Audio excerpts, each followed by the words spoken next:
맞는 것 같은데요? 좀 어색하긴 하다. 어색하긴 한데 처음에 이거 뭐예요? 뭔가 이렇게 기운을 주는. 기합. 그렇죠. 너 뭐 할 때 딱 이 기합 넣는 거 몰라?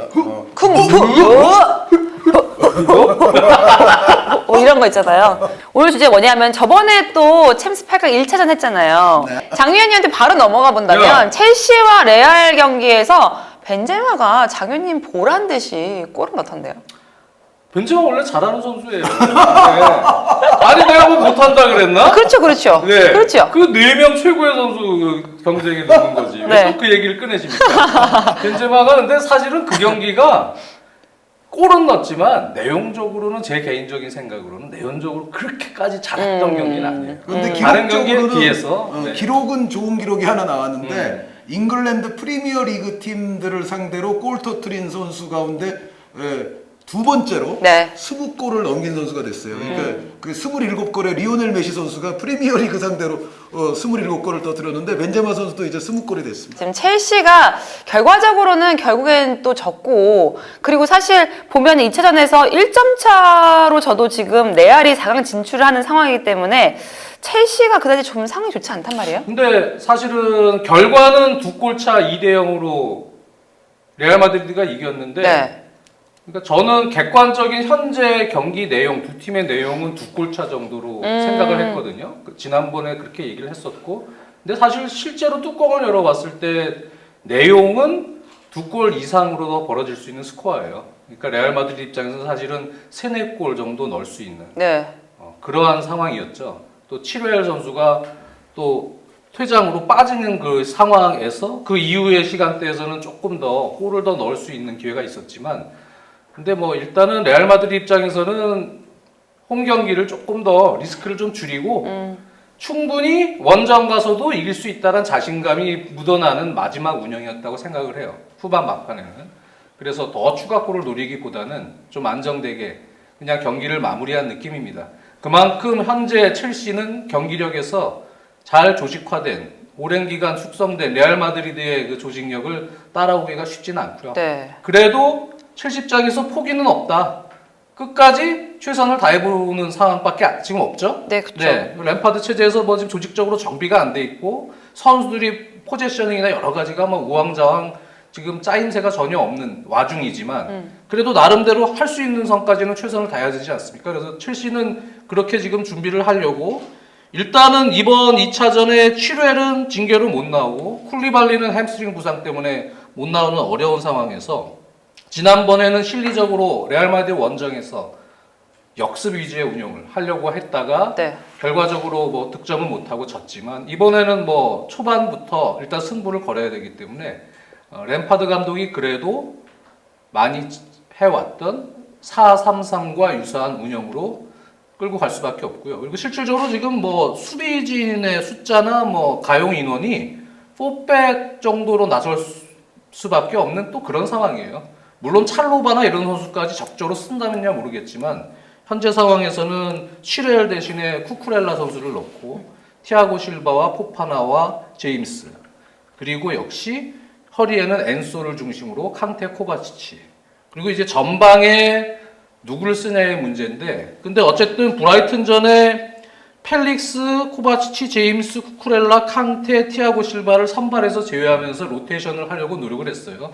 그래서 그 멤버들은 아마 나올 것 같아요. 네. 하베르츠가 지금 무릎이 좀 좋진 않은데 하베르츠가 혹시 나올지는 모르겠습니다만 하베르츠가 조금 괜찮은 컨디션으로 회복이 돼서 나온다면 저는 그 4-3-3 운영에서는 조금 도움이 되지 않을까.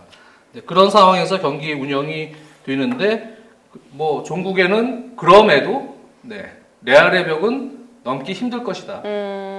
초반에 좀 강한 압박을 시도를 해서 레알 마드리드의 어떤 뭐 실수를 유발하거나 그래서 이른 선제골을 만들고 분위기를 쭉 끌고 가면 뭐 이변이 안 나오리라는 법은 없지만 현재 전체적인 전력은 오히려 라인을 끌고 들어왔을 때 지금 뭐 지난 1차전에서 봤다시피 레알 마드리드의 배후 공간 공격 비니시우스가 지금 워낙 좋고요. 네.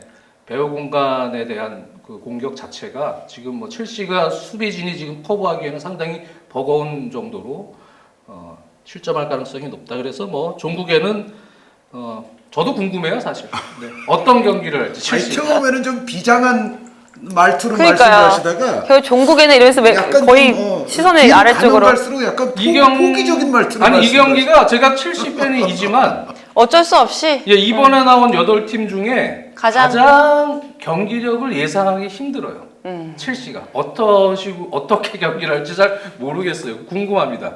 생각보다 잘할 수도 있고 역시나일 수도 있고. 네. 근데 제가 볼 땐 그냥 역시나에서 조금 열심히 뛰는 정도의 확률이 제일 많지 않을까.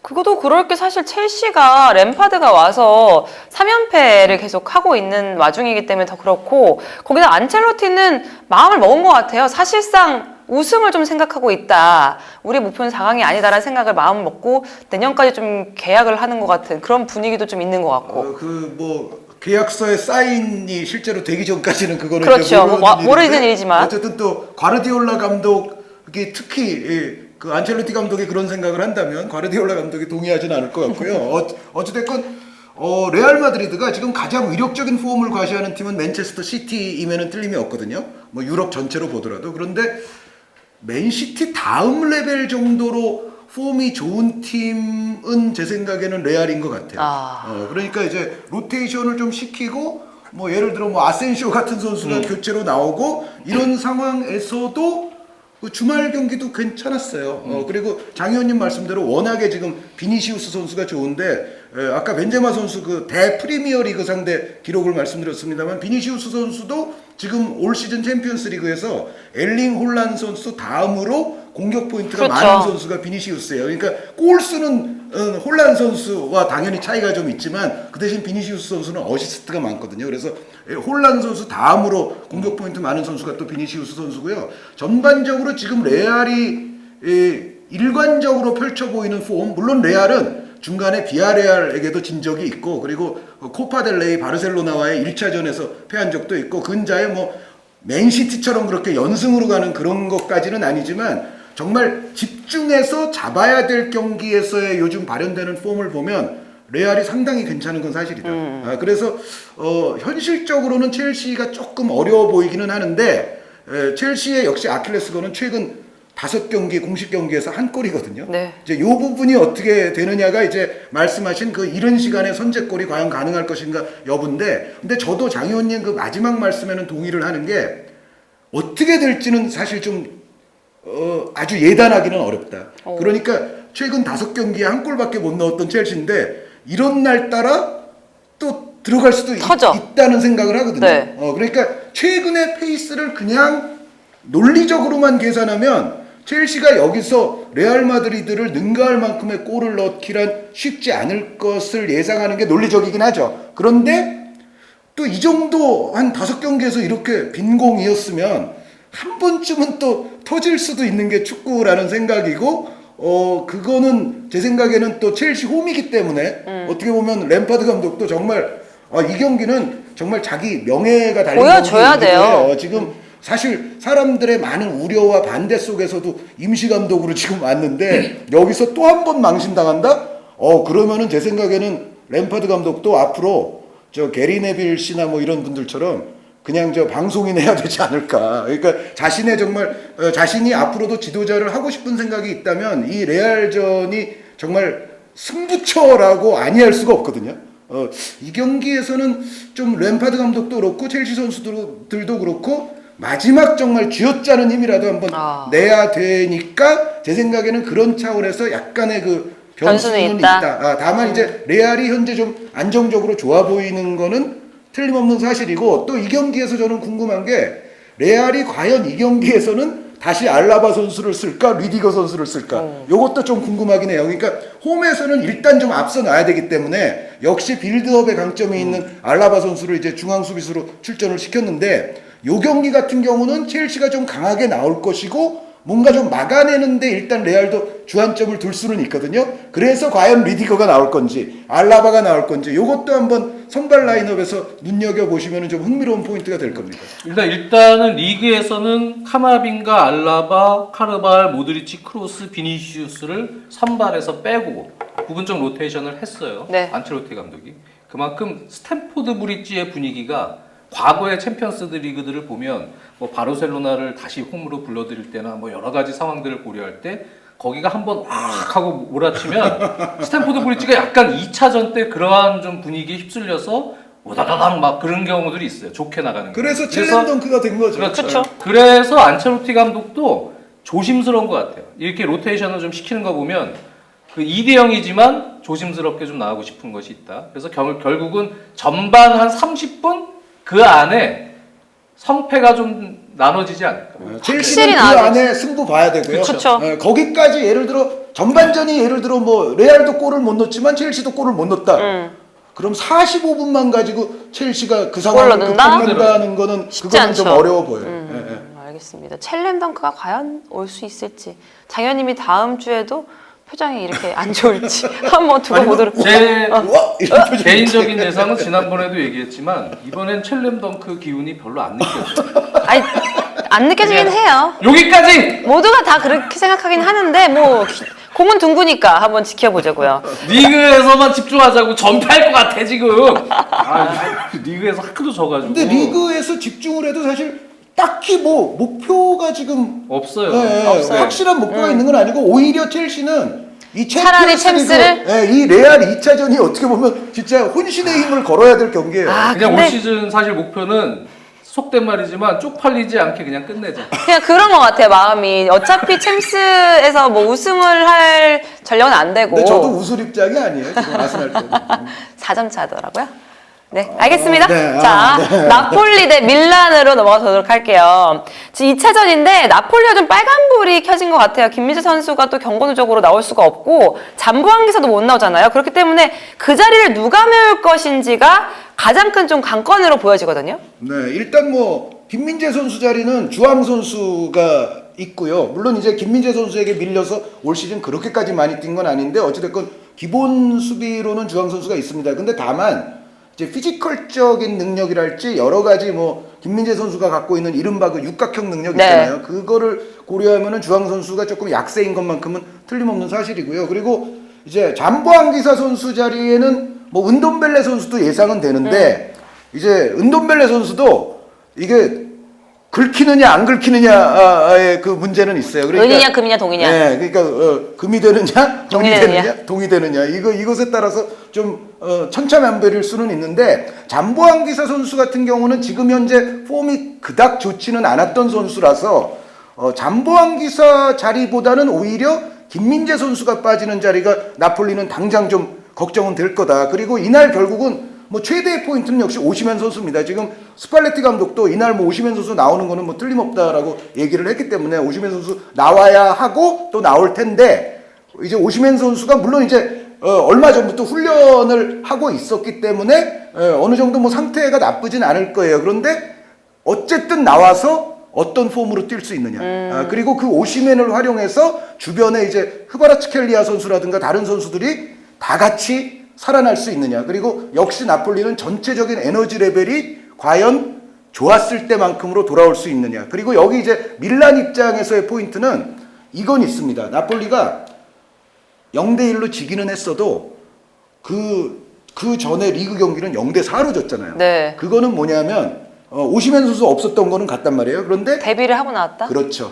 그러니까 밀란의 그 빌드업 형태의 나폴리도 두 번째 경기에서는 어느 정도 적응이 된 모습이었는데 여기서 그래도 피올리 감독이 재대응을 어느 정도 잘해가지고 결국은 밀란이 한 골차로 이길 수는 있었어요. 그런데 전체적인 내용을 보면 0대4 때보다는 나폴리에게도 교훈이 있었고 나폴리도 좀 수정된 모습을 미드필드에서 특히 약간 들고 나왔었기 때문에 차이는 어쨌든 좁혀졌거든요. 네. 여기서 이제 김민재 선수, 잠보안 기사 선수가 비록 없기는 하지만 오시멘이 어떤 활약을 하느냐에 따라서는 이 차이는 굉장히 미세한 것일 수도 있는 거죠.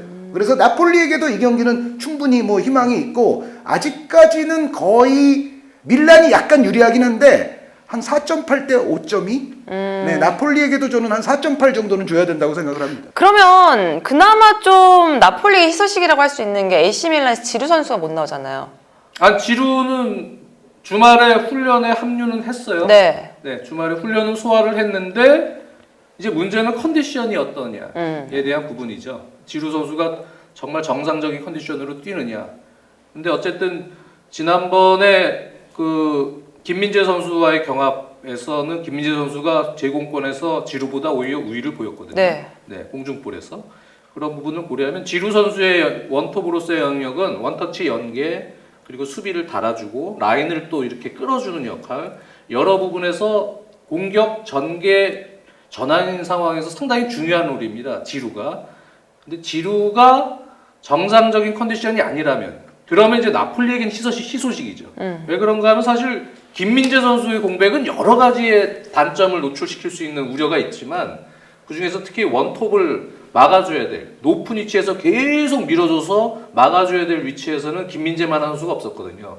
주한 선수가 좀 부족하고. 네. 근데 지루가 확실치 않다 몸 상태가. 이러면은 이제 희소식이죠. 고마운 거죠. 네, 주한이나 이런 선수들로도 충분히 오늘 지루라면 커버할 수 있겠다.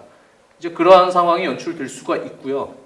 그리고 지금 뭐 전체적으로는 체력적으로 나폴리가 많이 좀 저하된 느낌이긴 하지만 제가 보면 밀란도 비슷한 것 같아요. 마찬가지인 상황인데 그나마 지난 경기 1차전 때 조금 고무적인 것은 이제 이른바 초반 러쉬. 초반의 에너지를 상당히 나폴리가 강하게 발현시켰다는 얘기죠. 그래서 저런 힘은 분명히 아직 여전히 남아있고 어차피 이 경기는 홈 경기고 저는 허리라인에 이제 잠보한 기사 대신에 조금 더 공격적으로 엘마스 같은 선수도 쓸 수가 있거든요. 네, 그래서 엘마스 음돈빌레에 대한 신뢰는 지금 스파게티 감독에게는 조금 좀 떨어져 있지 않느냐. 그래서 엘마스가 들어가고 오시멘 선수가 완전한 컨디션은 아니겠지만 그래도 어느 정도 밥값 정도만 해주면 그러면 충분히 그 특유의 그 나폴리의 템포에서의 빠른 전환 또 다이렉트한 전환 이런 공격에서 밀란을 괴롭힐 수 있다. 네, 거기에 흐비차 선수가 그러면 그런 부분에서 오히려 또 오시멘 효과를 보면서 흐비차에게도 또 좋은 상황들이 나올 수 있고 또 폴리타노가 됐던 로사노가 됐던 다른 윙포워드 또 공격 가담하는 엘마스 또 좌우 풀백들 이런 선수들에게도 마리오 후이나 디로렌츠나 좋은 작용이 될 수 있다. 그래서 저는 이 경기를 한 의원님은 그 정도 딱 보셨는데 저는 오히려 나폴리가 이길 수 있다고. 홈 경기 오히려 이길 수 있는 경기만 하면은 최소한 연장 가는 거예요. 그렇죠. 그렇죠. 네, 그렇기 때문에 저는 이 경기만큼은 지금 2번 다 졌잖아요. 3점 전패, 3연패까지는 가지 않을 가능성이 있기 때문에 근데 무승부해도 안 되는 거죠. 그렇죠. 네, 일단 이기고 봐야죠. 그렇죠. 무승부도 안 되죠. 그래서 1차전에 비해서는 나폴리가 상당히 정신적으로도 동기부여를 갖고 임할 것 같고 그리고 지금 2경기 연속 이제 밀란 같은 경우는 나폴리의 운영 방식에 대해서 적응이 돼 있긴 하지만 네. 그거는 나폴리도 마찬가지예요. 밀란이 어떤 식으로 대응을 하는지에 대해서 선수들이 이제 좀 적응을 했기 때문에 특히 이제 나폴리의 홈 열기가 또 상당히 대단하고요. 그런 이제 이른바 홈발을 받고 선수들이 정신적으로 에너지를 더 끌어모을 수 있는 힘은 나폴리에게도 있지 않을까. 그래서 어쨌든 한 골 싸움이 될 것 같아요. 근데 그 상황에서 저는 이 경기는 나폴리가 이길 것 같아요. 그래서 스코어는 잘 모르겠다. 스코어는 잘 모르겠지만 어쨌든 최소한 연장을 끌고 갈 수 있을 것 같아요. 근데 밀란이요. 일단 크루니치 선수를 활용한 전체적인 빌드업 패턴은 좀 읽히긴 했어요. 네. 그게 이제 이번 1차전에서는 드러났거든요. 그 전에 4대0 경기와는 좀 다르게. 그런데 밀란은 제가 봤을 때는 그 브라임 선수가 브라임 지속적으로 나폴리와 할 때 지금 폼이 좋아요. 네. 그 브라임 선수가 2차전에서도 만약에 밀란이 나폴리를 극복한다면 저는 브라임 선수가 키 플레이어가 될 가능성이 높다고 봅니다. 그러니까 이 선수로 인해서 공격으로 전환할 때 템포를 아주 빠르게 높일 수가 있었거든요. 볼을 몰고 달리는 또 아주 스피디한 또 드리블 돌파가 가능해서 이 브라임 선수의 폼이 여태까지 경기에서들과 유사하게 나온다면 나폴리가 또 공격에 또 열을 올리는 상황에서 약간 애먹을 수도 있다라는 생각을 합니다. 브라임을 주목해라. 네, 브라임. 어쨌든 저는 첼시 레알전보다 나폴리 밀란전이 훨씬 더 좀 예측이 어렵게 좀 느껴지는 것 같고. 이 경기가 스코어상으로도 당연하죠. 가장 타이트하죠. 뭐 네, 그렇죠. 네, 네. 그건 당연한 얘기. 아, 우리가 그 전문가들이 그런 얘기를 하잖아요. 맨날 막 그 분석하라 그러면은 다 모르겠어요. 경기는 모르니까요. 뭐 이러는데 솔직히 어느 정도 좀 보이거든요. 요 앞전에 말했던 그 경기는. 그리고 뭐 저희가 그렇게 전문가 뭐 대단한 전문가도 아닐 뿐 아니라 사실 뭐 다 틀려요. 아, 틀려요. 맞을 왜? 수가 없어요. 위원님 지금 그 말 너무 잘하신 게 점점 첼랭덩크 분위기로 가고 있다. 모두가 레알 마드리드의 완승을 예상하고 있다. 아, 웃겨. 분위기 좋아지는데? 뚜껑을 한번 예전에 열어보자고요. 예전에 그랬어요. 네. 몰라요. 뚜껑 한번 열어보자고요. 이거 좀 분위기가 아니 좋아지는데. 본인까지도 이번에는 레알 못 넣는다고 얘기해놓고 뭐 이제 와서 분위기 좋아진다고 영레발을 또 거시네. 그렇죠. 그러다가 아니, 다른 분이 맞추면은 이렇게 코끼리 얘기하니까. 뒷걸음치다가 할 수 있는 거니까. 네.